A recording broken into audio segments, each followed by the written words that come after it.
In this video, I'm going to show you how to replace the front lower control arm on this Dodge Ram 2500. It goes from the frame to the bottom of the front axle, so let's get started. Use a 24mm socket and remove all 8 of your lug nuts. If your vehicle has a cover here, well, you're going to want to pull that off first. Mine does not, so I'm just going to remove all these and then take the wheel off.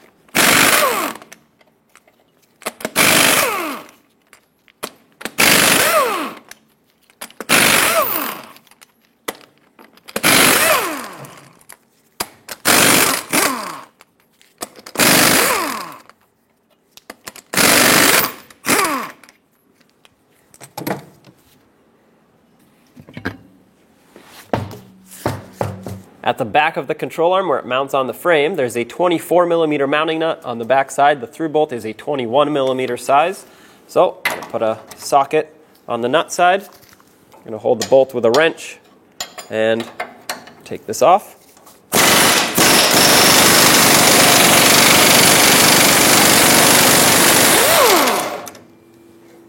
This spins, that's great, because a lot of times they do get seized up and that would not be good. So let's move on to the next one. Leave this bolt in here so the control arm doesn't go forward or backwards. On the front side where the control arm mounts onto the front axle, there's cam bolts or cam adjuster washers. Those a lot of times get stuck, as well as the through bolt with the mounting nut. I already tried to break this free and it's not moving, so that's why I'm just moving directly into heating it up. I have an induction heater. If you have to use a torch with an open flame, just make sure you point it somewhere where it's not going to melt anything or damage anything. I'm just going to hold this on here for about 30 seconds, get it nice and hot, and then try to break that mounting nut free. Hopefully that also gets the washer unstuck, as well as the through bolt. A lot of times they seize inside the bushing, and then you'll have to end up cutting them.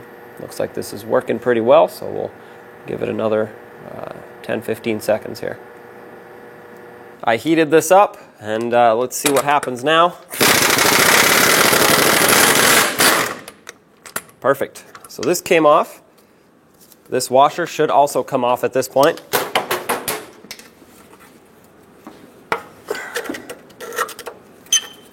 Might need to work it back and forth a little.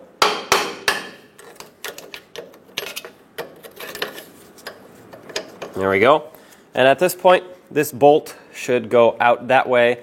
Mine looks like it's in extremely poor condition in there. It's all corroded, rusted, and rotted in place. I'm going to try and punch it out. Most likely, though, we're going to have to end up cutting it. Hopefully that's not the case for you, but if it is the case for you, make sure you have a bolt on hand to replace it with.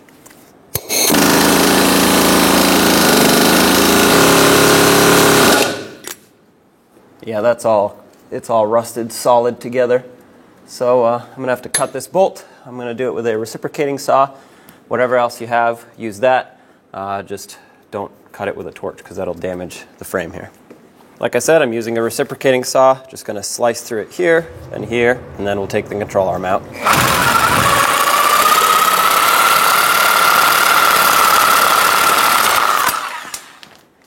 There's one side. Let's do the same to the other.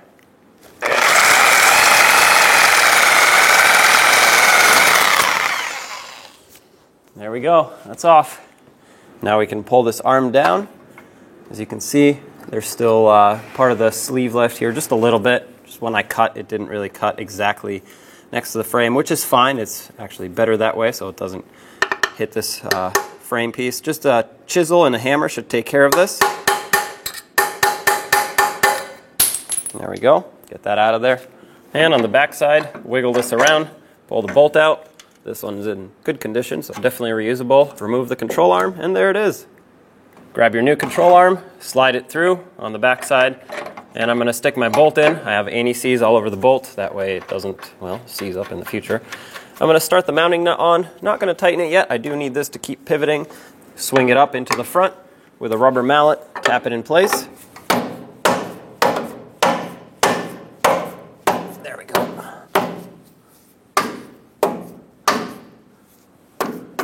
Perfect. Get this bolt through. Put anti-seize on this one as well, especially this one. This is the one that always seizes. And put the outer cam adjusting washer on. and of course the mounting nut. I'm gonna have to tighten this together, but not until we get it at right height. If you still have your original bolt, 24mm on the bolt. If not, whatever size your new bolt is. And snug up the mounting nut. Don't tighten it yet. I still need this to pivot around freely.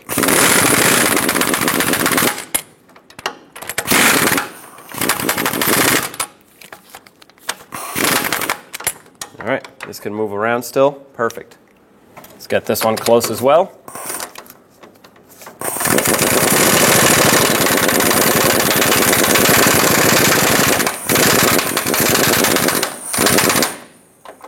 Okay, I have my vehicle on the ground on jack stands, so the front axle is supported and pushed up. If you were already on the ground and your wheels didn't even come off for this, well, there you go, you're already all set to torque this. But for me, since I had it on the lift, it was drooping down. That would put these bushings in a bind as long as they are on the ground, and that would wear them out prematurely. Having said that, I'm going to hold this bolt just in case it wants to rotate, and the torque for both front and rear bushings is 170 foot-pounds. Okay, so that's tight. Let's torque it since we're here. Hopefully I don't have to hold the bolt at the same time. There we go. Let's do the same on this one.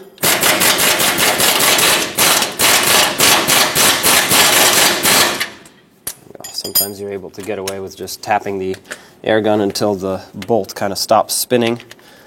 And same torque number for this one. This will be a lot more difficult because I have to pull up on it.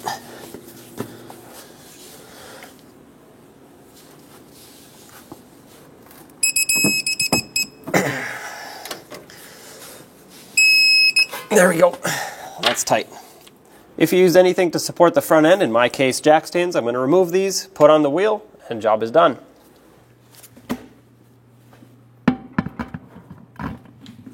And let's get the wheel on. Press it on all the way. Install all 8 of your lug nuts in a cross pattern, bottom them out, and then also in a cross pattern, torque them to 140 foot-pounds.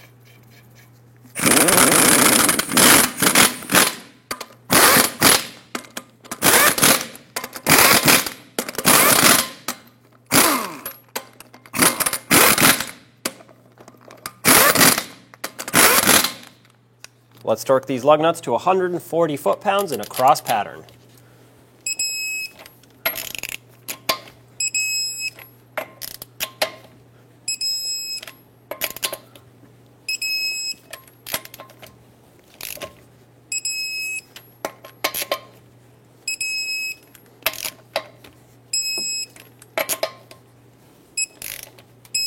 Double check them if you want.